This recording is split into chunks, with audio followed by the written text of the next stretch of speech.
Good evening, everyone. Welcome to March 23rd, 2021 City Council meeting. This meeting is being recorded by audio and video in accordance with the state open meeting law, consistent with the governor's orders suspending certain provisions of the open meeting law and banning gatherings of more than 10 people. This meeting will be conducted by remote participation. Additionally, all votes taken by the City Council during this and future remote meetings will be by roll call vote. If you are calling in on a phone, you can press *9 to request to speak. If you are watching on a computer or a device, there is a raise hand button that you can tap or press to request to speak. Please use either of these options during oral communications or the public hearing to request to speak. I will repeat that several times during the meeting for everyone. So if you forgot, you'll be able to, I will remind you. So this evening, in no particular order, from my top right to my bottom, my top left to my bottom right, we have myself, Councillor LeBlanc, we have Councillor Gilman, we have Councillor Nolan, Councillor Holmgren, Councillor Pett. Let's see here, and looks like we're missing a couple city councilors. Councillor Cox had reached out earlier this evening and said she's going to be a few minutes late, as well as Councillor Memhard. I will announce when they're on the call, and we're also waiting for Councillor O'Hara. So that being said, Madam Clerk, can we have the next order of business, please? The next order of business is oral communications. All right. So under oral communications, the public shall have every opportunity at scheduled meeting to be heard under oral communications on matters not appearing on the agenda. Oral communications shall allow any resident who has a request or complaint of any nature relative to city business to appear before the council, state their problem without debate, and the matter shall be referred to the proper agency through the office of the mayor. The resident will be notified within 2 weeks period relative to disposition of same, and a copy shall be forwarded to the city council. Persons speaking under oral communication shall be limited to 3 minutes each, and the council president shall not allow complaints as to individual performance. So before we get into oral communications, I just want to make an announcement real quick. So I had reached out to the Attorney General's office last week and had a really good conversation with Sarah Monahan. And the Attorney General's office, the number is 617-727-2200 for everybody's information. And the conversation that I had with Sarah was that about an ordinance that we have before us that is in subcommittee, and it is being discussed at the subcommittee, and it's being brought to us every single week under oral communications. So I was advised that it is the discretion of the chair on whether we want to listen to these oral communications of matters that are before us at subcommittee. And I had reached out to a couple of other city councilors individually and asked how they felt moving forward with this. And I think we came to an agreement that we are not going to hear anything about the gun range under oral communications because it is before us at ordinance administration. So anybody here this evening that wants to speak under oral communications for the firing range or the Haskell Pond gun range or whatever everybody's calling it, you will get your chance at a public hearing when that is scheduled. So we will not be listening to any gun range oral communications this evening. And once again, I reached out to the Attorney General's office. Her name is Sarah Monahan, 617-727-2200 for anybody's information that would like to follow up with that. So that being said, is there anybody that would like to speak under oral communications this evening?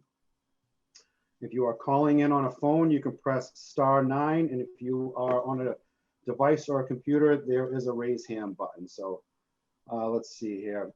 Joanne, can you make me a co-host, please, so I can bring these people in? And Councillor O'Hara has joined us. Welcome, Councillor. All right. You're all set. Thank you. So we have Ann. Ann, can you hear me? Yes, can you hear me? Yes, we can. Can we have your name and address for the record, please? Ann Stevens, 10 Winter Haven Road, Gloucester. Thank you. Go ahead. I would just like to lodge a complaint that I thought it was unfair and I don't see how it was legal to move public comments, oral communications at the last meeting to the end of the meeting. Okay. Thank you. Yep. Normally we don't debate on this, but I can give you the answer. But So this is, excuse me, sir. That's the other thing. This is and- supposed to be a and- time when there's no debate, but yet you also I'm not sometimes debating it. answer people. And I'm not debating it. I'm going to give you the explanation. You asked for it and you said it was illegal, and it's not illegal. We can suspend our rules of procedure, which we did, and we took a vote on. And that's why we're able to do this. We can do that at any time of the meeting, suspend our rules. So you asked a question, I gave you an answer. I didn't ask a question, sir. I said I thought it was unfair and I didn't see how it was legal, but I did hear that you all suspended the rules for the night. Thank you. Thank you. Is there anybody else that would like to speak under oral communications? So for the record, what we did was 100% legal. The Attorney General's office number, once again, 617-727-220. If you'd like to file a complaint, feel free to do so. Is there anybody else that would like to speak under oral communications? All right. Seeing none, Madam Clerk, can we have the next order of business, please? The next order of business is the presentation from Angel Donahue Rodriguez, MBTA Deputy Chief of Staff, regarding presentation on the MBTA drawbridge project. All right, thank you. All right, Angel, how are you? Good. How are you, Mr. President? Doing very well, thank you. So thank you guys for being here this evening. I'm sure you're going to have a couple of questions from the City Council. You know, seeing that we drive down the rotary, the highway every day, we can see what's going on over there. So it's exciting to have this done. And we're looking forward to completion and getting back to normal with the trains and the drawbridge and everything else. So with that being said, you have the floor, sir.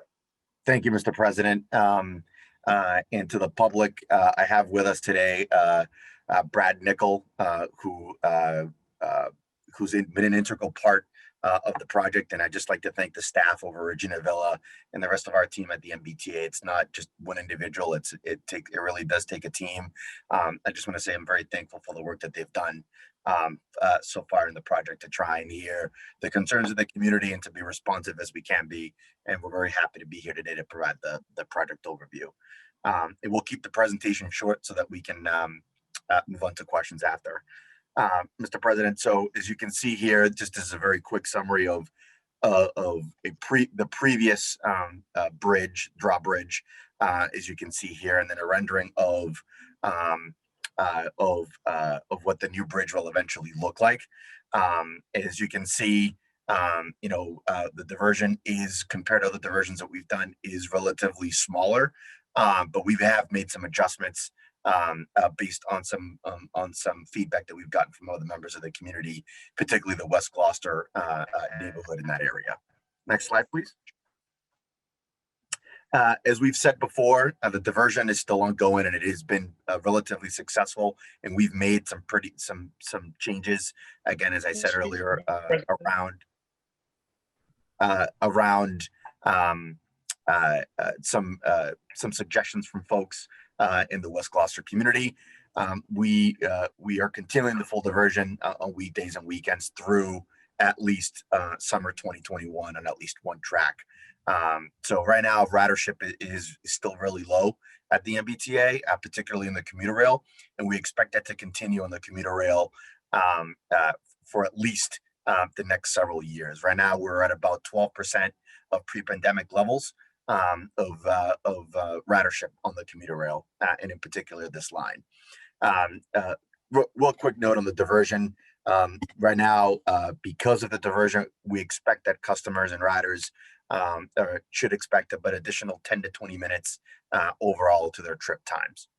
And this is what we've been putting out everywhere throughout the system regarding the diversion, this flyer. Next slide, please. This is the diversion route.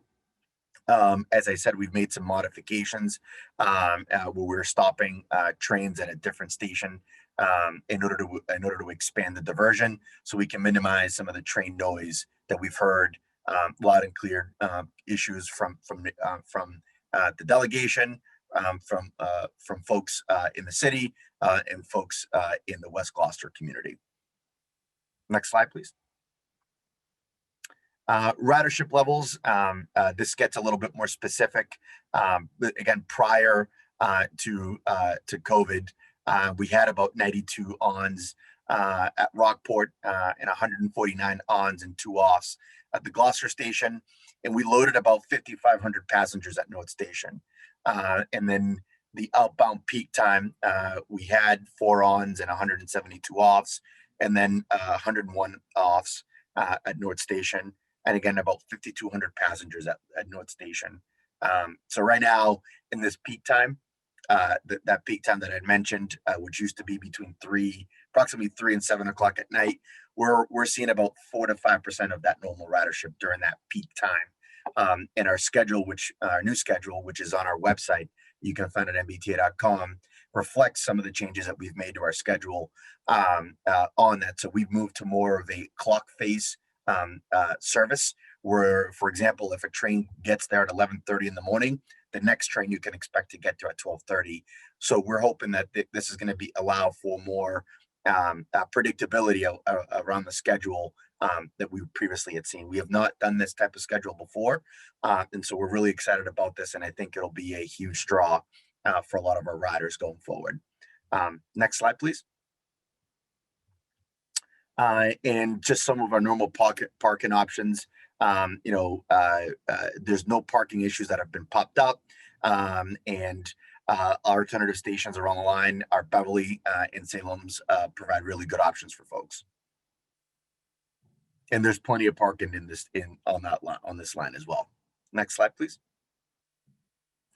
One of the things to be responsive to some of the concerns that some members of the council, the mayor, and the delegation had raised is how we're communicating to the public around the project. So since the last time we've provided an update to the council, which was in September of 2020, we've done a couple of things.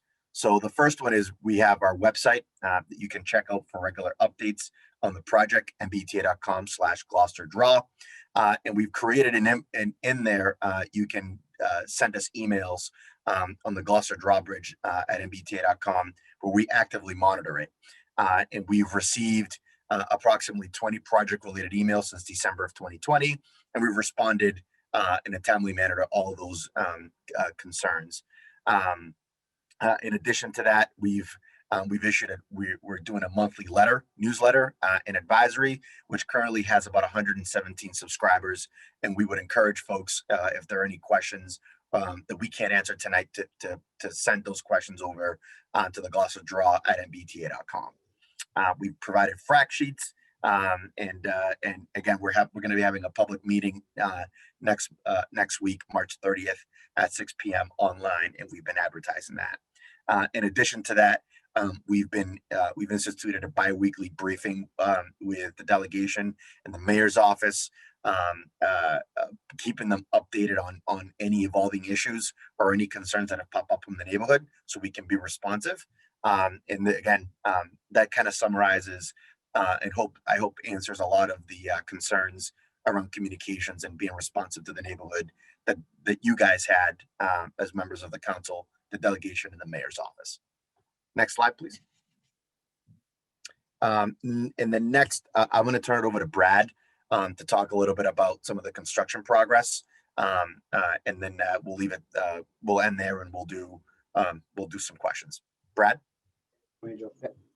Thank you, Angel. Good evening, folks. Just wanted to introduce myself.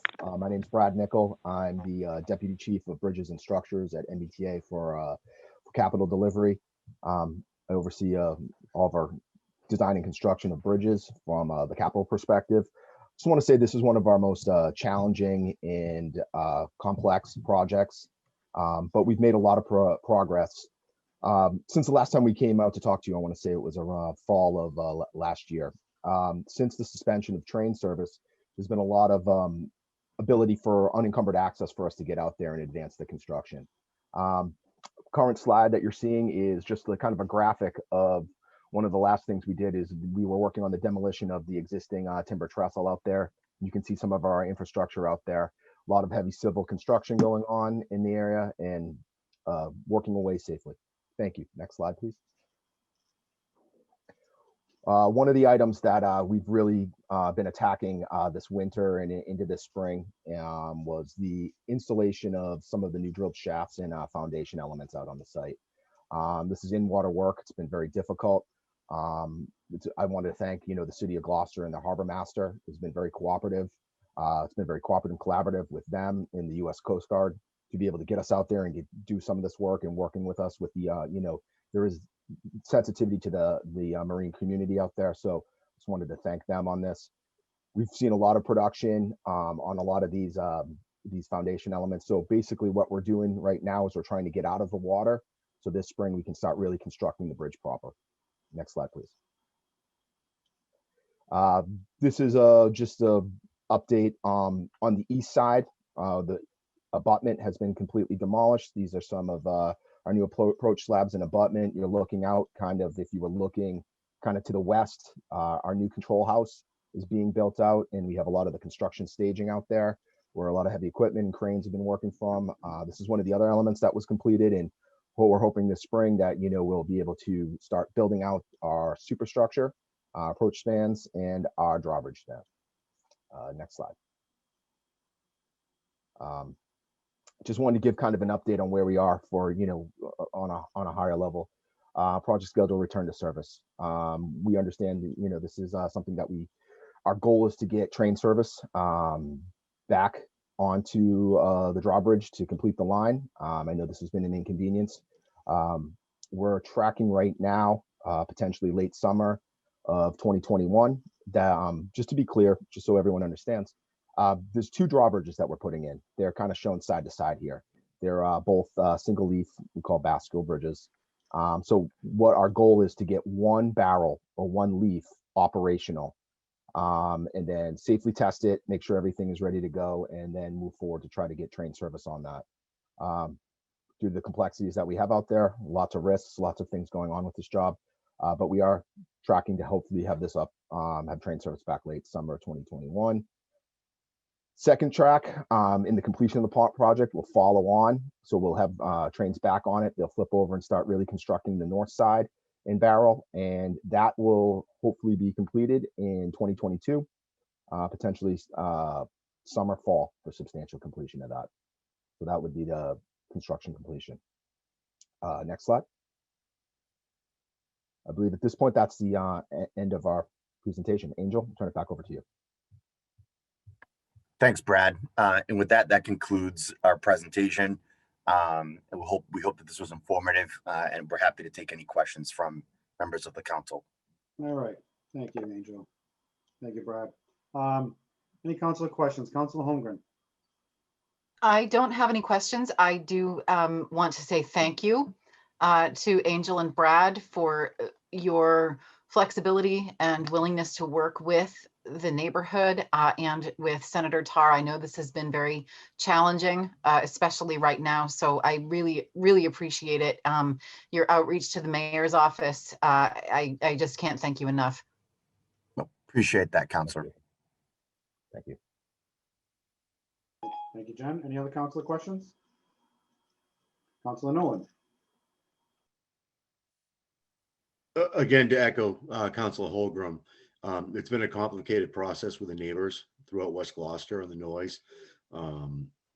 There's been some tense moments we've gotten there, and I want to thank them for the help. And it looks as though the actually MBTA is doing a lot of work on the line with the bridge closed.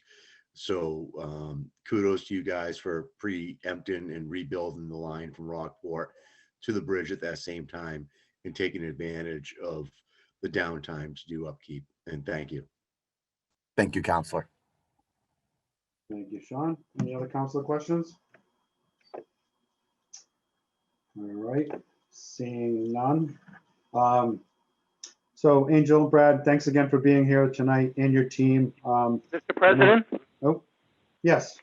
Oh, Barry, you there? Sorry, Barry. Yeah, I've been trying to follow on the phone here. I get you. I'm not sure what the connection was.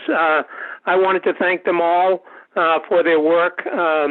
I do keep on dropping off on the on the presentation. So I'm hoping that they're going to be able to, send that to us so I can take a look at it in the morning. And I'd like to thank them again, as Councilor Nolan just said, for all the work they've been doing. I know it's been keeping Jody busy for quite a long time here, so I wanted to thank them all for their work and working with Senator Tarr, to keep this moving and as stable as it can be for the whole community. Thank you, Barry. All right. So Angel, Brad, I'm just going to announce your whole team because I know you guys spoke mainly this evening, but there's a lot of moving parts. So Angel, Brad Nickel, Jody Ray, Peter Gagnon, Adam, Camoon. All right. John Smith, Katie Zazara, Nancy Farrell, and Kyle Olson. Thank you, everyone, this evening for participating. We appreciate your updates. And if you guys can send the slides and anything else to the city clerk's office, we'd appreciate that. So that way we can have everything on file. Also, we also have the mayor. Mayor Taken, would you like to say anything before we jump off with the MBTA people? I just want to let everyone know, first of all, thank you for the presentation. Looking forward, Barry, they're going to do another presentation on the 30th for the public. We'll make sure we get that out. We'll publish it and all the ward councilors can let their wards know, especially around the train areas. I'm sure there's a lot of questions they'd like to come and watch. So first of all, like I said, I was joking around earlier with Angel. He's my right hand. I always send him things, even though I know it's Brad and we know that, Kate and everyone else, but I just wanted to thank Angel because it's just A for Angel. So, but it's great to have that kind of relationship. And that's what we need. We need the teamwork because it is frustrating. We hear from all the constituents and we hear what's going on and, and sometimes you're not there. And so we are your eyes and we are your ears and they let us know. So working together really helps. So I really appreciate that. Thank you. Thank you, Mayor. Thank you, Mayor. So I'm going to miss the old bridge a little bit, believe it or not. It had some sentimental value to me when I was growing up. I don't know if I told you the story, but I grew up in the neighborhood. And when we were kids, when the bridge was up, we would be on the island side, and we would run and jump off at high tide into the channel. And then I know I can't get anybody in trouble because this was 40 years ago. The bridge attendant would let us climb the bridge and jump off the backside of the bridge into the channel too. So those are some fun times back in the day when we used to be able to do everything without getting in trouble. So I had a little sentimental value with that thing. And, I hate to see it go, but I'm looking forward to something very modern, something very safe for the boaters and the transit people. So once again, thank you to your team. You guys have done an excellent job. And if we have any other councilor questions, I'm sure we'll reach out via email. So thank you to the MBTA team, and we're looking forward to talking to you again soon. Thank you so much, Mr. President. My Thank pleasure. you. Thank you, guys. Bye, folks. Thank you. Take care. Take care.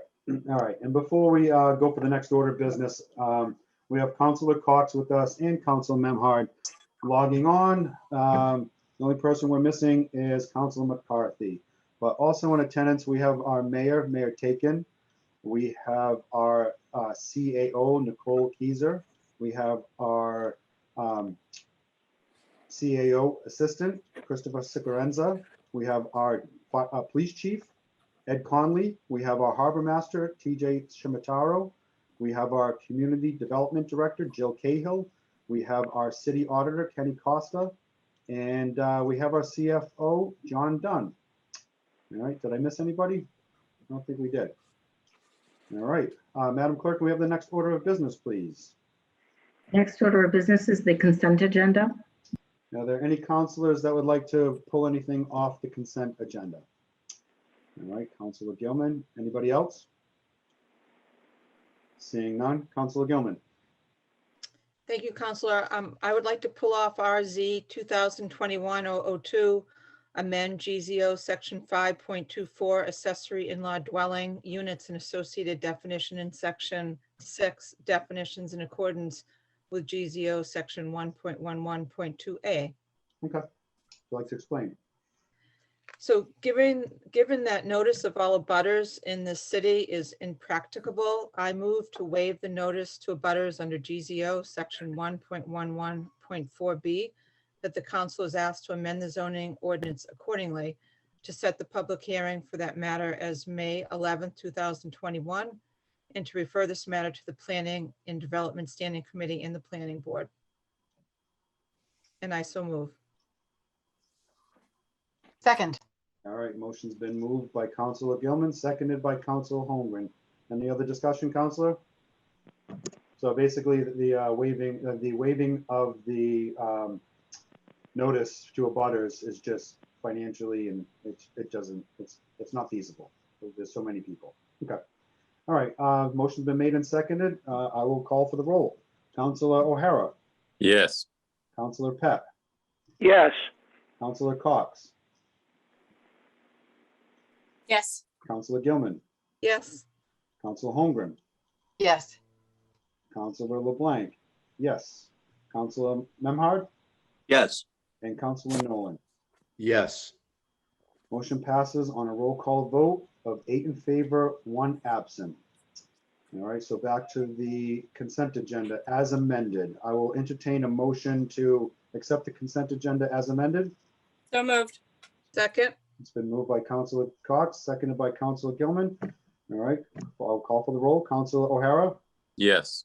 Councilor Pett, yes, Councilor Cox, Yes. Councilor Gilman, Yes. Councilor Holmgren, Yes. Councilor LeBlanc, yes. Councilor Memhard, Yes. and Councilor Nolan. Yes. Motion passes to accept the consent agenda as amended, passes on a roll call vote with 8 in favor, 1 absent. We have a unanimous consent agenda this evening also, councilors. Is there anybody that would like to pull any items off the unanimous consent agenda? All right, seeing none, I will entertain a motion So to moved. accept the unanimous consent agenda. It's been moved by Councilor Cox, Second. seconded by Councilor Gilman. All right, I'll call for the roll call. Councilor O'Hara, Yes. Councilor Pett, yes, Councilor Cox, Yes. Councilor Gilman, Yes. Councilor Holmgren, Yes. Councilor LeBlanc, yes. Councilor Memhard, Yes. and Councilor Nolan. Yes. Motion to accept the unanimous consent agenda passes on a roll call vote of 8 in favor, 1 absent. All right, Madam Clerk, can we have the next order of business, please? The next order of business is the committee report of the Budget and Finance meeting of March 18th, 2021. All right, Councilor Cox. I present a consent agenda. If anybody would like to remove anything off of it, please do so now. Seeing none, I move the consent agenda. Second. All right, the Budget and Finance consent agenda has been moved by Councilor Cox, seconded by Councilor Memhard. Any other discussion, Councilor Cox? Nope, just bringing in more grants, and we have a public hearing for another or to do another grant tonight for the loan order. Community development, DPW, everybody's knocking them out of the park. All right, awesome. All right, any other discussion, councilors? All right, seeing none, I'll call for the roll. Councilor O'Hara, Yes. Councilor Pett, yes, Councilor Cox, Yes. Councilor Gilman, Yes. Councilor Holmgren, Yes. Councilor LeBlanc, yes. Councilor Memhard, Yes. and Councilor Nolan. Yes. Motion to accept the Budget and Finance unanimous consent agenda passes on a roll call vote of 8 in favor, 1 absent. Madam Clerk, next order of business, please. Next order of business is the committee report of the Ordinance and Administration meeting of March 15th, 2020. Thank you, Madam Clerk. Councilor Nolan. On a motion, the administration, the Ordinance Administration Committee voted by roll call 3 in favor, 0 opposed to recommend the City Council request that the state legislators file a home rule petition, and based on said petition, the General Court approve and enact a special act substantially as followed. Section 1. Notwithstanding any general or special law to the contrary, the city of Gloucester may, upon approval by the city council and mayor, raise any parking fine established pursuant to section 20A and a half of chapter 90 of the general laws, providing, however, that a fine established for other than parking violations pursuant to said section 20A and a half of said chapter 90 shall, if paid not more than 21 days after the issuance of the fine, but not more than 150. 2, if paid more than 21 days after the issuance of the fine, but before the parking clerk reports to the register or provided for under section 20A and a half of said chapter 90, not be more than 100 in section. And 3, if paid more than 21 days after the issuance of the fine and after the parking clerk has reported, shall not be more than $175. And I so move. Second. All right, motion's been moved by Councilor Nolan, seconded by Councilor O'Hara. Councilor Nolan, any discussion on this? So this goes back to where we were looking at the parking situation during the summer. The $75 beach fine was working. There was questions of maybe it should be more.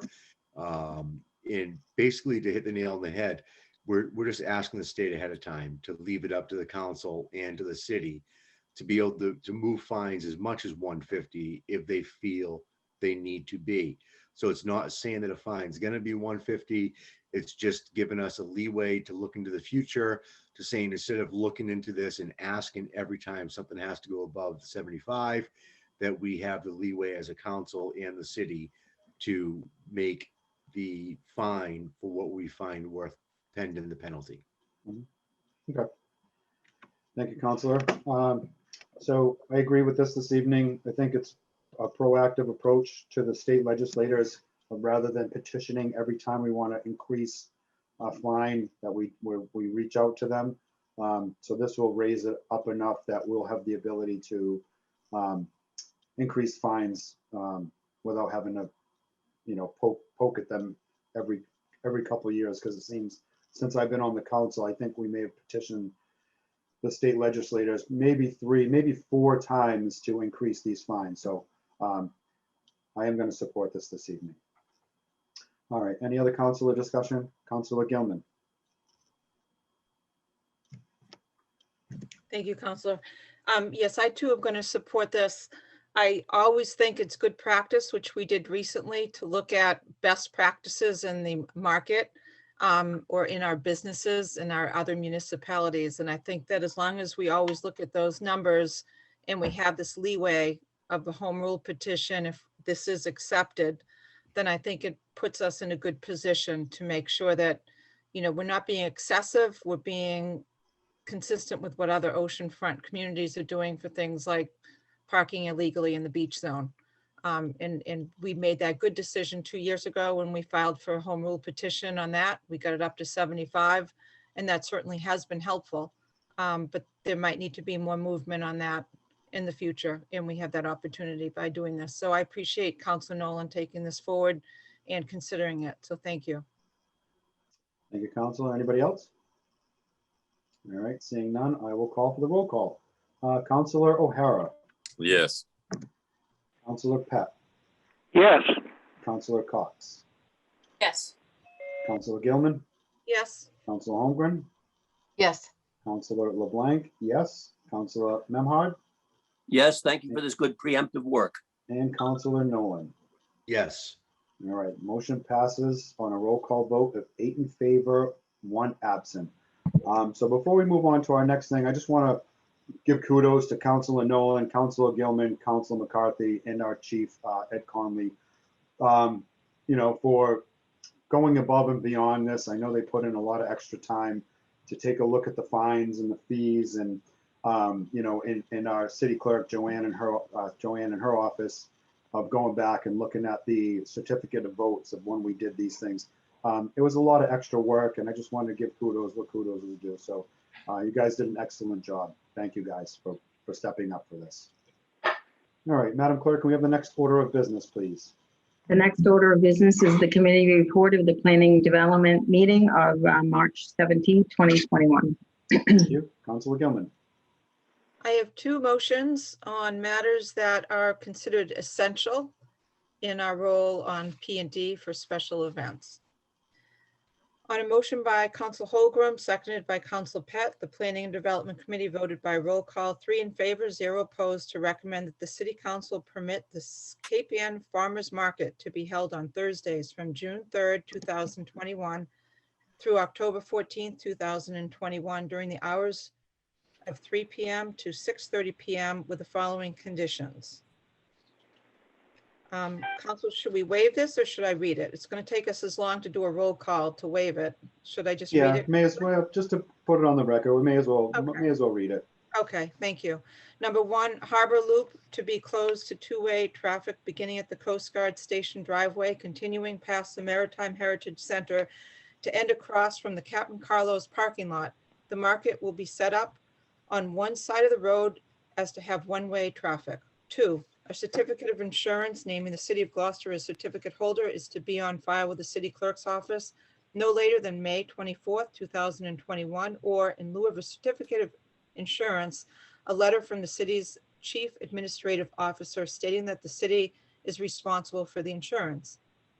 3, applicant is to notify all abutters of the closed area of Harbor Loop in advance of the events.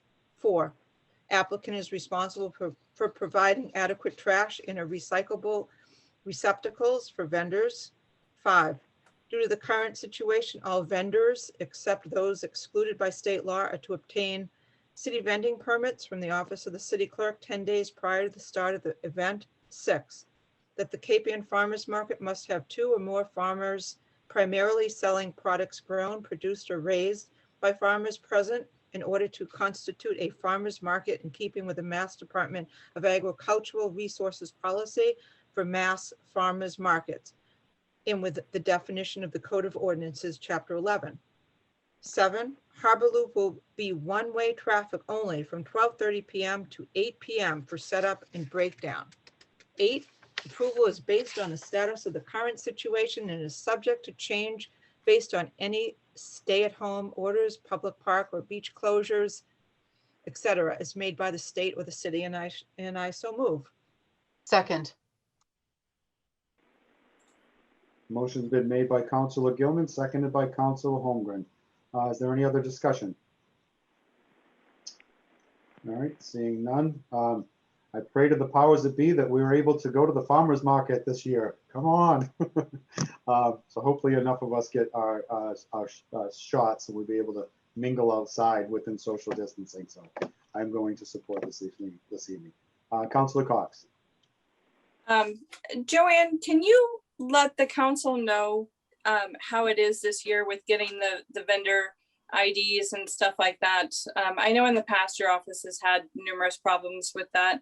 So I think it's going to be important for you to report back to the council after the season if there's any problems or, you know, how to handle the vendor payments. Okay, so what we did implemented last year and the year before was that the event organizers, the Cape Ann Farmers Market, is responsible for collecting all the vendor permits for approval and the fees. And once they're signed off by the Chief of Police Conley, they come to my office, they can be dropped off. We can either make an appointment this year or they can be dropped off in the drop box with a payment, and then we will process them and then notify the event organizer to pick them up for their vendors. Okay. And if there's any issue, we usually contact the event organizer. It all depends on the vendor, whether it's a food vendor or whether they're going to have crafts. And then after we just go to the appropriate department for enforcement. Okay, so who is checking the vendor IDs then? Usually what happens is that when we have events, the Board of Health, Brian Newman, will go down and check.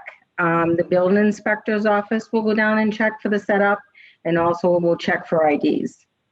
And then they will report back to me, especially the building inspector's office, when we've had events, that vendors do not have their ID on them or they do not have a permit. And what they'll do is they'll probably give them a warning and tell them to come up to the city clerk's office and make an appointment to have their permit. That kind of defeats the point where the permit holder is then getting everything to you, so you don't have to do this on a one-by-one basis. I know. So, But we haven't, in the past couple of years before pre-COVID, we've only had 1 or 2 issues with that. But for the farmers market, it's pretty well organized that we haven't had any problems. okay. I know from our overall vendor talks that it's been rather difficult. Yeah. Because there's no one size fits all for any of these events. And this just happens to be the first group type event that we have before us this year. So, Yeah. all right. They're usually pretty well run and everything. So I just want to make sure that you guys are not scrambling in your office to manage these things. No, and also to the reason that SEAC approved the farmers markets because they're considered essential. Right now, the Special Events Advisory Committee has not taken in any more special events applications. And we will consider when we will do that on our April 1st meeting. Great. Thank you so much. You're welcome. Thank you, Councilor Cox, for clarification, and same with our city clerk, Joanne Sinos. All right, any other discussion on this motion? All right, seeing none, motion's been made by Councilor Gilman, seconded by Councilor Holmgren. I will call for the roll call. Councilor O'Hara. Yes. Councilor Pat. Yes. Councilor Cox. Yes. Councilor Gilman. Yes. Councilor Holmgren. Yes. Councilor LeBlanc, yes. And Councilor Memhard. Scott, you there? Yes. All right, and Councilor Nolan. Yes. Motion passes on a roll call vote of 8 in favor and 1 absent.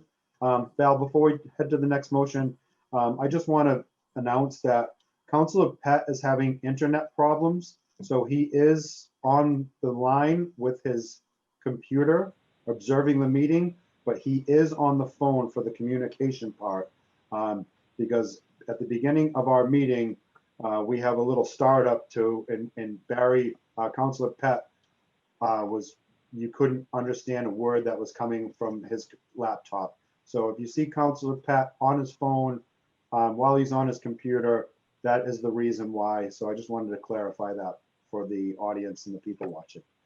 All right, Councilor Gilman, next motion, please. Thank you, Counselor. On a motion by Counselor Holmgren, seconded by Counselor Pat, the Planning and Development Committee voted by roll call, 3 in favor, 0 opposed, to recommend the City Council permit the Magnolia Community Farmers Market to be held on Sundays from June 6, 2021 through October 10th, 2021 during the hours of 10 a.m. to 1 p.m. with the following conditions. 1, Lexington Ave is to be closed from Norman Street to Flume Road with appropriate signage posted at either end of Lexington Avenue advising motorists of alternative routes. 2, a certificate of insurance naming the City of Gloucester as certificate holder is to be on file with the City Clerk's office no later than May 27, 2021, or in lieu of a certificate of insurance, a letter from the city's chief administrative officer stating that the city is responsible for the insurance. 3, applicant is to notify all abutters of the closed area of Lexington Avenue in advance of the events. 4, applicant is responsible for providing adequate trash receptacles and for removal of same. 5, due to the current situation, all vendors, except those excluded by state law, are to obtain city vending permits from the office of the city clerk 10 days prior to the start of the event. 6, that the Magnolia Farmers Market must have 2 or more farmers primarily selling products grown, produced, or raised by farmers present in order to constitute a farmers market, in keeping with the Mass Department of Agricultural Resources policy for mass farmers markets, and with a definition of the Code of Ordinances, Chapter 11. 7, Lexington Avenue will be closed at 8:30 a.m. for event setup and reopen at 2 p.m. 8, approval is based on the status of the current situation and is subject to change based on any stay-at-home orders, public park or beach closures, etc., as made by the state or the city, and I so move. Second. Motion's been made by Councilor Gilman, seconded by Councilor Holmgren. Any other discussion, Councilor? Go ahead, Councilor Gilman. In our P&D meeting, Council Holmgren was given great accolades about how well she supported the this past year's farmers markets in light of COVID, and they did it virtually, but she was always right there supporting it. And there was a shout out from Alana Horn, who's one of the heads of this, and I just wanted to acknowledge that one of our counselors who lives in that ward was right there supporting her constituents, our constituents. So thank you, Counselor. As was Councilor Nolan made known his support. And Councilor Cox too. Yep. Thank you. All right. Great Okay, job. I didn't Great mean job. to leave anybody out. So thank you all. Great job, Councilors. for Pretty slow. supporting. Yeah. Great job to everyone. All right. So we have a motion. Any other discussion? All right. Seeing none, I will call for the roll. Councilor O'Hara, Yes. Councilor Pat, Yes. Councilor Cox, Yes. Councilor Gilman, Yes, Councilor Holmgren, Yes. Councilor LeBlanc, yes. Councilor Memhard, Yes. and Councilor Nolan. Absolutely. Motion passes on a roll call vote of 8 in favor, 1 absent. All right, great job, everyone. Madam Clerk, next order of business, please. The next order of business is the first scheduled public hearing 2021-006, loan order 2021-001, loan authorization request in the amount of $600,000 for ADA compliant streetscapes improvements. All right, thank you, Madam Clerk. I will open up the public hearing and ask if there was anybody that would like to speak in favor. I see our Community Development Director, Jill. And yes, I would, as all right, our CFO, John. financial officer. Thank you, counselors. There you go. So Community Development Director Jill Cahill and DPW Director Mike Hale are requesting funding in the amount of $600,000 for street, sidewalk, and curbing improvements in various downtown areas, and also up the rise in and around City Hall, the library, and the Cape Ann Museum. Specifically, the improvements will involve the installation of ADA compliant wheelchair ramps, crosswalks, and pedestrian walkways, including, as necessary, signage and signals to provide safe access.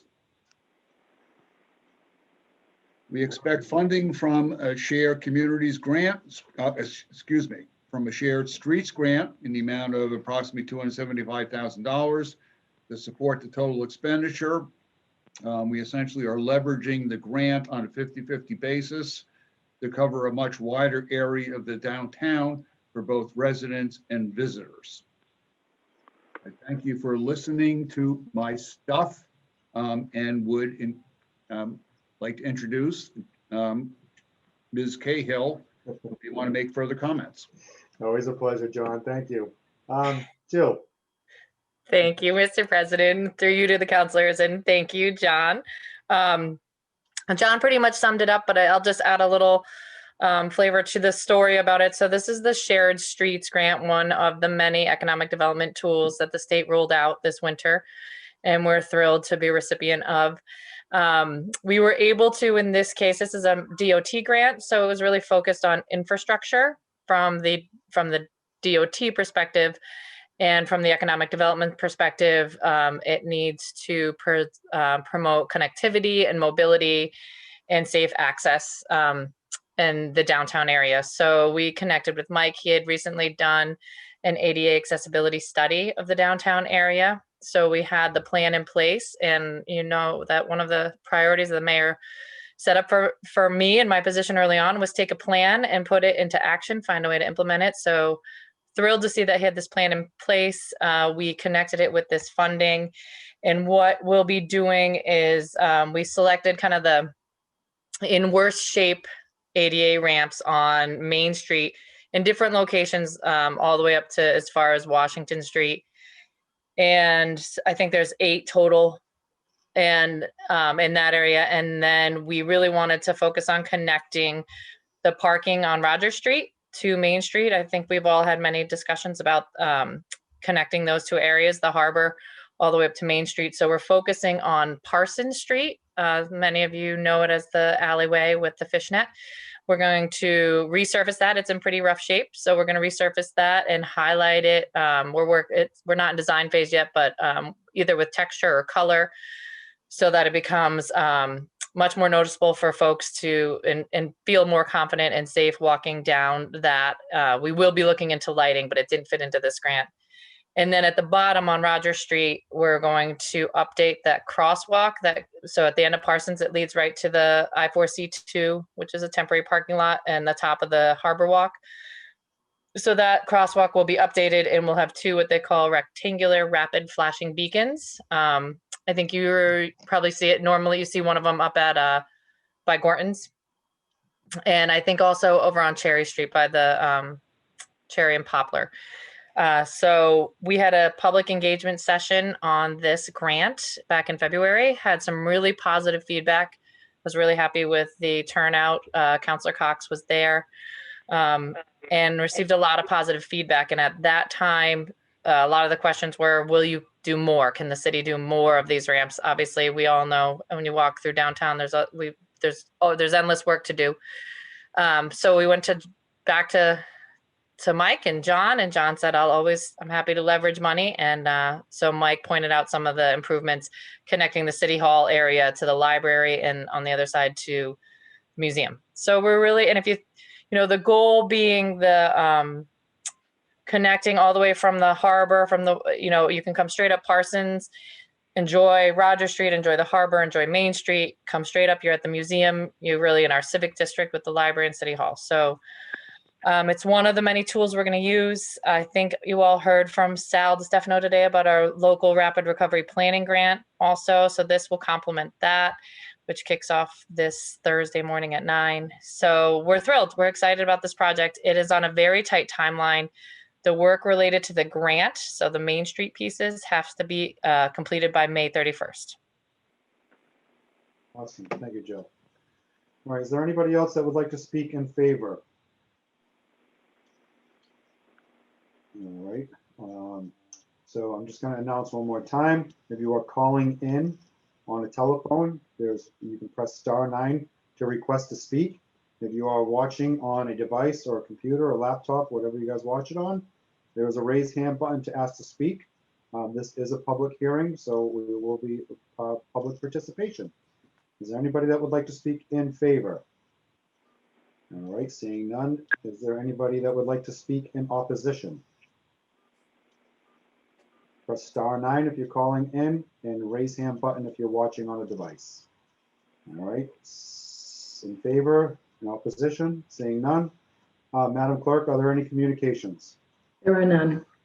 Are there any councilor questions? Okay, seeing none. All right, I will close the public hearing and ask for the committee report. Councilor Cox. I would like to point out that Jill Cahill also frequented the farmer's market a lot. I always saw her Jeep with the back of it full. So thank you, Jill.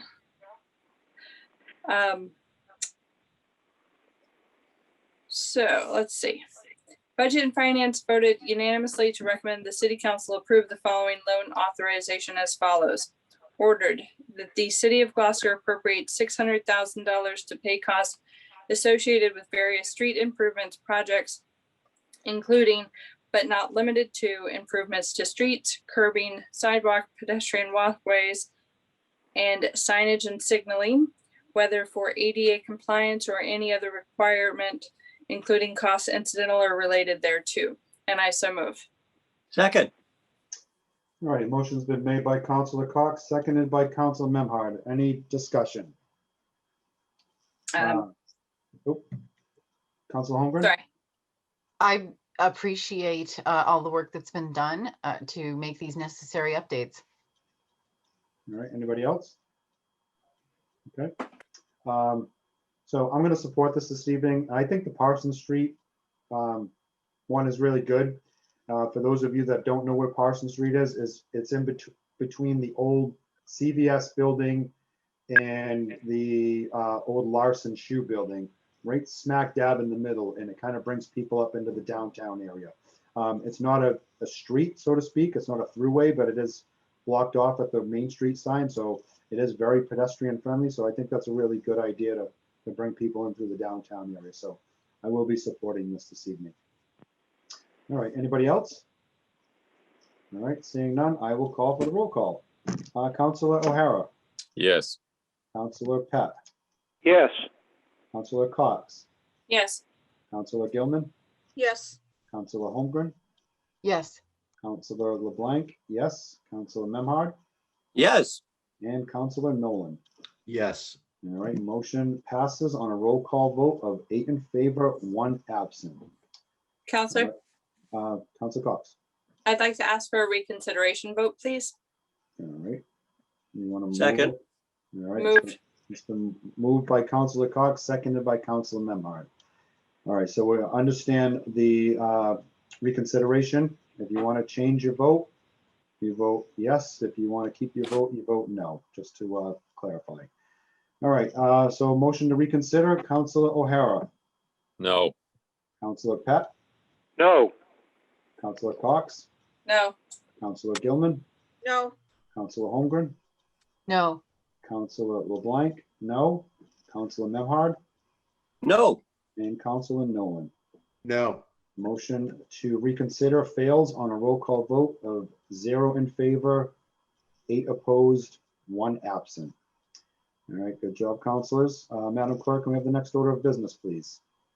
The next order of business is public hearing 2021-007 to amend the Gloucester Code of Ordinances, Chapter 10, Section 10-51, Regulations of Moorings, subsection E, fees. All right, so I will open the public hearing and ask if there is anybody that would like to speak in favor. All right, I see our Harbor Master, TJ Shimataro. Welcome. Good evening. Thanks, Mr. President. Good evening, councilors, mayor, administration.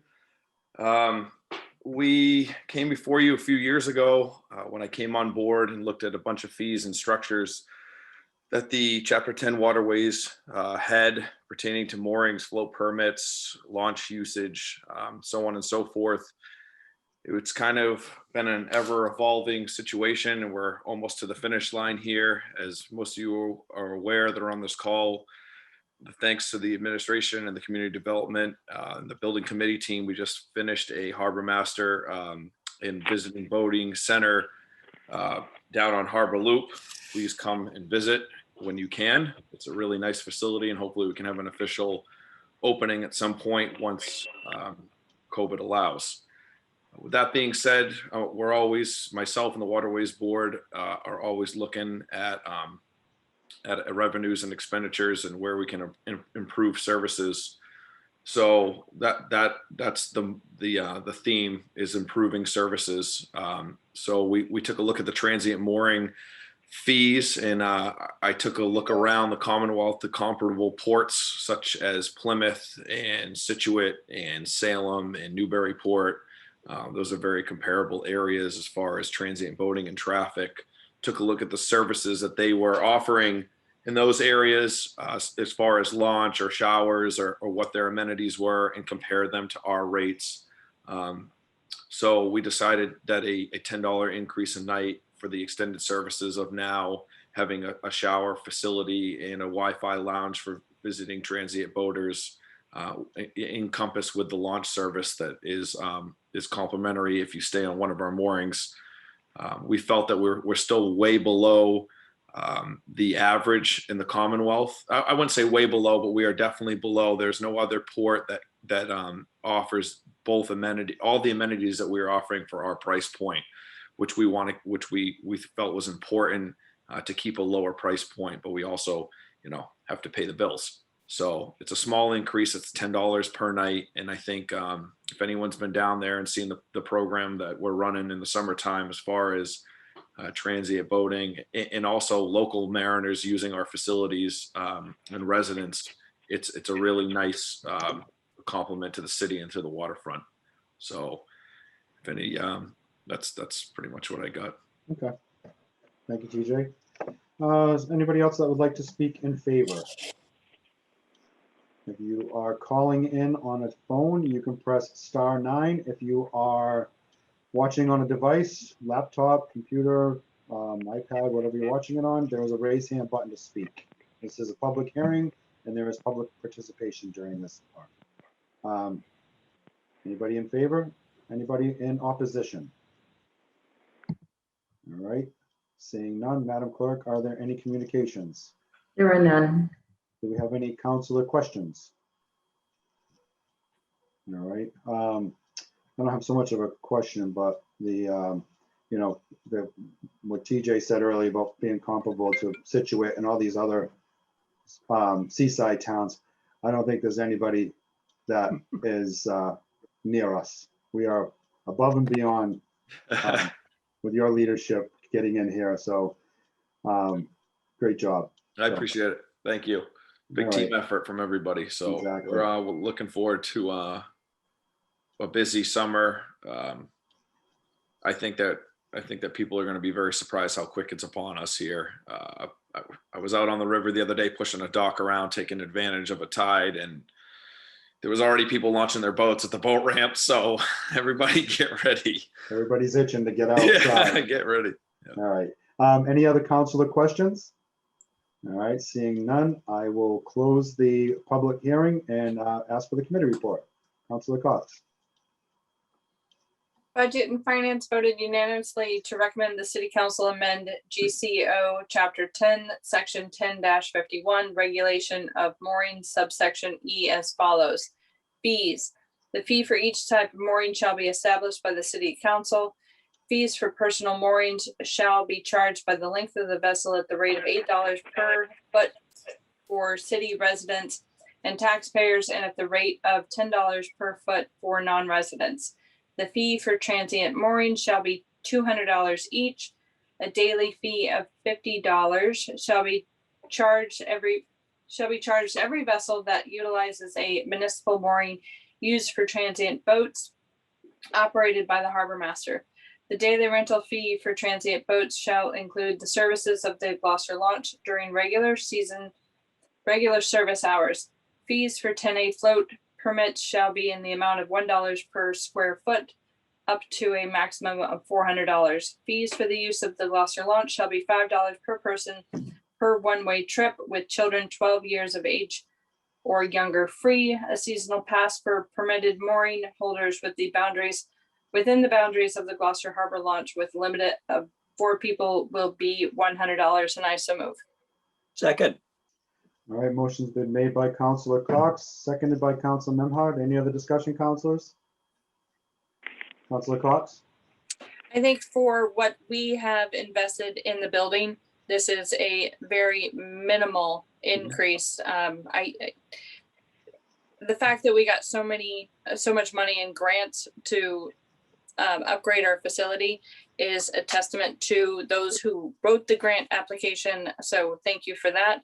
And the fact that we were able to get so many grants and are only raising at $10, I think is huge. So, I mean, it's more than a $10 service increase. So, but because of the fact that we got grants, I think it's smart to do small increments. So I agree with Councilor Cox. So I'm going to support this evening. I'll tell you a quick little story. A few years ago, I have a couple of my buddies that are captains by trade. And what I mean by captains is they captain pleasure boats, not just a fishing boat or a charter boat. They captain yachts for wealthy people. One of my buddies reached out to me a few years ago. This is before TJ was on board, and reached out to me and asked how to make our harbor more friendly. And what I was told is that the moorings are messed up, the fees are messed up. There's no place to park a large vessel. There are no anemones. There's no, he went down the list on and touched on everything that TJ has kind of fixed up over the past few years that the very short time that he's been with us. They would drive by Gloucester. There's a lot of money that drives by in these yachts. People come in. We have the marinas, the Rose Marina that comes in and they fix these boats. I'm these boats actually are coming in just about to sign off. spending a I'm ton gonna of get rid money. of this. Mute John. People were coming in and not spending money here because we were not transient friendly. Gloucester's been discovered, as the mayor will tell you. This is the price of doing business. And as you heard us earlier this evening, raising the fees on parking. Once again, Gloucester's been discovered. People are going to come in and spend their time here. So we want to make sure this is the price of doing business. So $10 is the minimal fee, and I will support this 100%. And kudos to TJ and the administration and the council for all helping each other get to where we're at today. So great job, TJ. Thank you. Councilor Nolan. Yeah, I too want to thank the Harbor Master's Office, all their work, Joe Cahill, the administration, everybody that was involved with the grants. And I do believe the same as Councilor Cox. We received a lot of money in grants, and I'm happy that we're not hammering people, but there is a service being given, and we do need to be responsible for what we have to offer. So I too will be sponsoring this, supporting this. Great. Councilor Pat. Yes, thank you, Mr. President. I also would like to thank TJ and his office for all their hard work, and Jill and the rest of the administration for their hard work. And hopefully we'll be able to get this word spread out far and wide, through Discover Gloucester, through the chamber, everyone else, to get more of these transient boaters to come in. They're not only going to help pay for those services that are available, they're going to be going to restaurants, they're going to shop at stores. Maybe they'll get to go with the president and jump off the train bridge. Who knows? But whatever it is, I want to thank everyone for their efforts, and hopefully we'll see the fruits of those efforts as early as this summer as things start to loosen up. Thank you, Barry.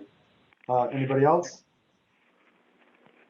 All right, seeing none, a motion's been made by Councilor Cox, seconded by Councilor Memhard. I will call for the roll call. Councilor O'Hara. Yes. Councilor Pat. Yes. Councilor Cox. Yes. Councilor Gilman. Yes. Councilor Holmgren.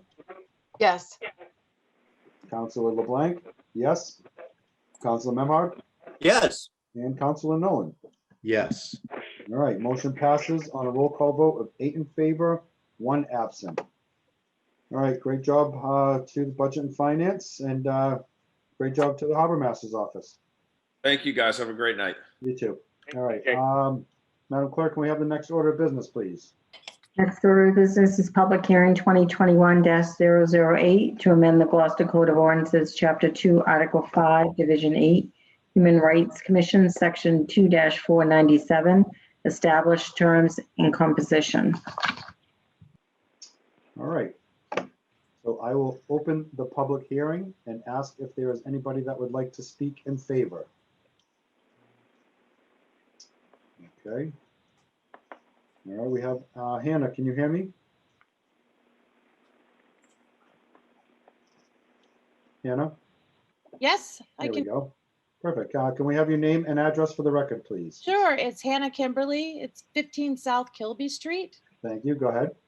Sure, I just want to thank you all so much for answering our call to increase the numbers on the Human Rights Commission.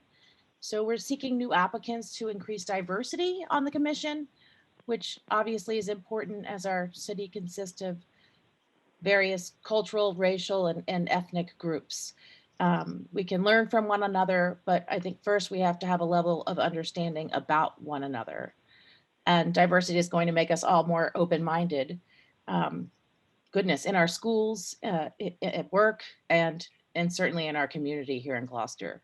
So we just appreciate you taking this into consideration. All right, thank you, Hannah. Thank you. All right, I'm going to leave you on here just in case. So once again, I'm going to restate, if you are calling in on a phone, you can press *9. And if you're watching on a device or a computer, you can raise your hand to request to speak. All right, so John, can you hear me, John? I can, yes. Yes, name and address for the record, please. John Saroof, 5 Sunset Road in Gloucester, Mass. Go ahead, thank you. I'd like to thank the council for taking this up. I'm part of a volunteer group called the Gloucester Racial Justice Team.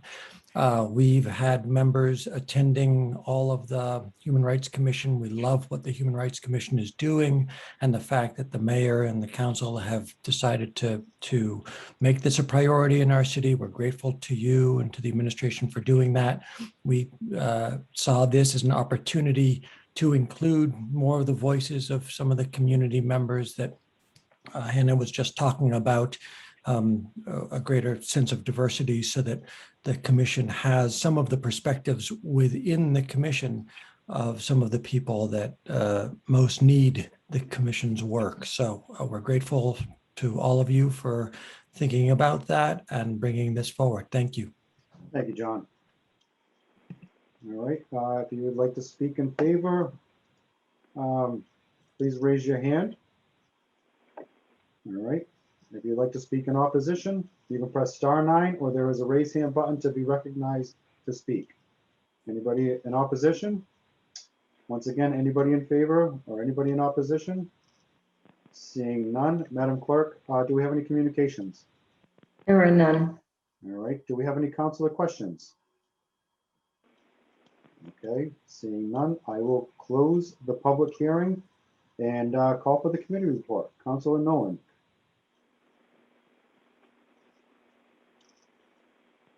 On a motion by the Ordinance Administration Committee, voted by roll call, 3 in favor, 0 opposed, to recommend the City Council amend the Gloucester Code of Ordinances, Chapter 2, Article 5, Boards and Commissions, Councils and Committees, Division 8, Human Rights Commission, Section 2-497, establish terms, compensation, subsection A as follows.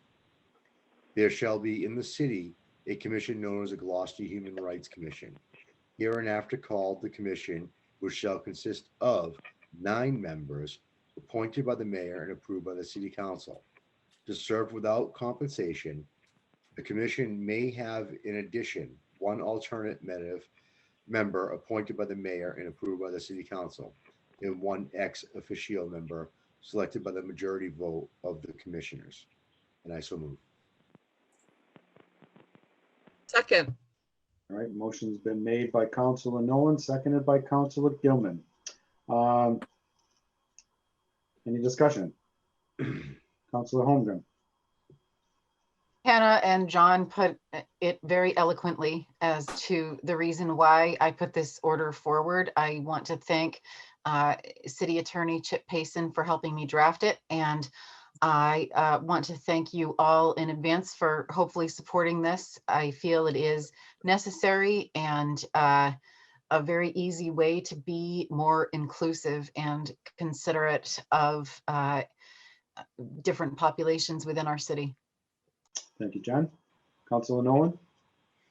I'm not always a fan of larger committees. I think that 9 usually are enough to get the point across, but for inclusionary purposes and to make sure that the Human Rights Commission, which is already off to a great start, is adequately staffed with enough people of diversity to obtain the ultimate goal of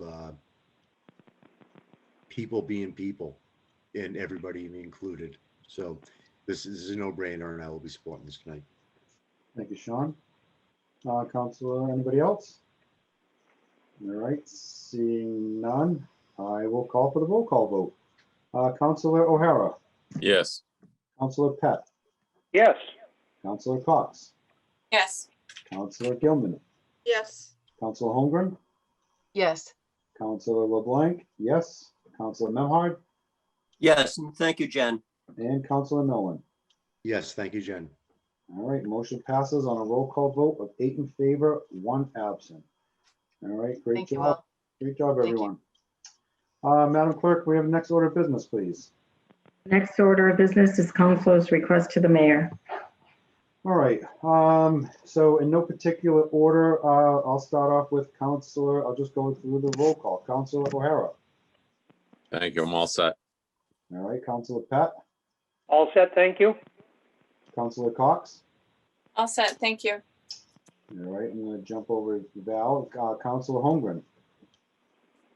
All set. Thank you. I hope everybody has a good night. Thank you. Counselor Memhard. All set. Happy March. You too, Scott, thank you. Counselor Nolan. All set with questions. God bless to Ann Margaret and hopefully a speedy recovery. Yes, here you are. I appreciate that. And back to Counselor Gilman. Thank you. I wish I could say that I don't have anything to add, but sorry.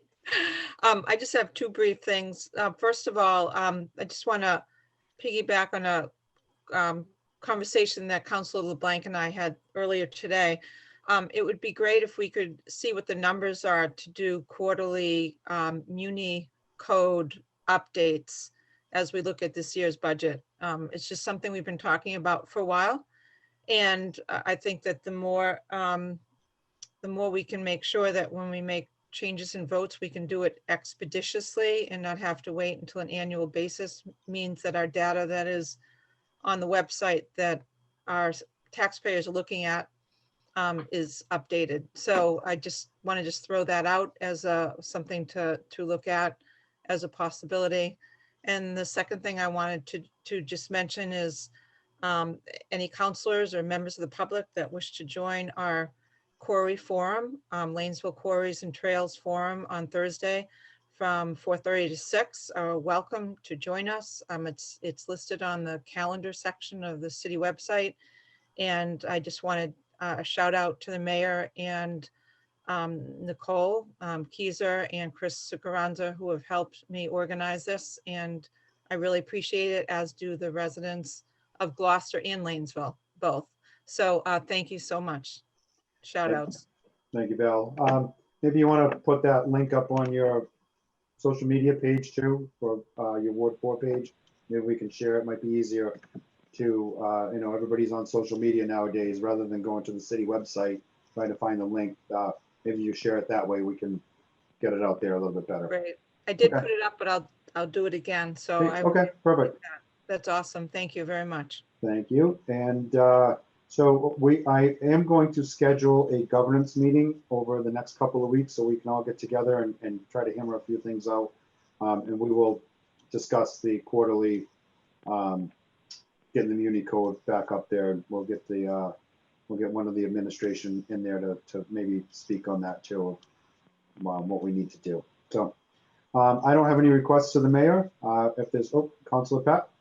Yes, Mr. President, I just wanted to sort of echo what Councilor Nolan has said and ask everyone for your, thoughts and prayers to be with Representative Ferrante in her health battle. And I know she's got her staff still working for the constituents here on Cape Ann, but I think we all need to add our prayers for a quick, recovery. I agree. So best wishes and a speedy recovery to our state rep, Ann Margaret Ferrante. If she needs anything from any one of us, I'm sure she can reach out, and we'll be willing to jump in with both feet. Councilor Gilman, do you have something before we adjourn? Sorry, yeah, I just wanted to mention one thing. So it turns out that the paddle boarder that had that horrible accident is actually a good friend of my son's and a friend of our family's. And today I paid a visit to him at his house. He's out of the hospital. He's recovering beautifully. Walking around the house, it's just amazing. And, he wished that his last name not be mentioned. So I want to be consistent with that. But he was so grateful to the care that he got from the first responder, which was a police officer who was there and really helped with the tourniquet. And it was just a horrible, horrible accident. And it's amazing that he lived through it. So I just wanted to say thank you to the mayor, the police department, first responders, fire department, the EMTs, for just an amazing job with this friend of ours. So he'll be on the beach with us this summer because of all of your hard work. So thank you. Thank you, Councilor. That is awesome. I did speak with Councilor O'Hara last week. We are going to recognize the first responders, the fire and police, at a future city council meeting, hopefully within the next few weeks. I did reach out to Chief Smith and ask for his permission because I know that, you know, this was above and beyond of what they normally do. I wanted to make sure that it was okay that we're going to recognize these people because, I mean, these first responders are heroes, regardless of whether they're running into a burning building, you know, helping on a car accident. But, you know, what he stated was that this was extraordinary what these first responders stepped up to the plate and really did to help save this man's life. And then I reached out to the mayor's office. So the mayor and the city council will be recognizing these first responders within the next few weeks, bring them up to council, award them a citation virtually, and just get them out there. And we should invite the gentleman that was injured, so he can be here to give his thanks in person also. So we will be doing that very soon. All right, with that being said, is there anything else before we leave? All right, I will entertain a motion to adjourn. So moved. All right, it's been Who moved. seconded before the movement? It's been moved by everyone and seconded by everyone. So Yay! great meeting, everyone. So I will call for the roll call. Councilor O'Hara. Yes. Councilor Pat. Yes. Councilor Cox. Yes. Councilor Gilman. Yes. Councilor Holmgren. Yes. Councilor LeBlanc. Yes. Councilor Memhard. Yes. Good night. And Councilor Nolan. Yes, good night, everybody. All right, motion to adjourn passes on a roll call vote of 8 in favor, 1 absent. All right, good night, everyone. Thank you for attending. Thank you.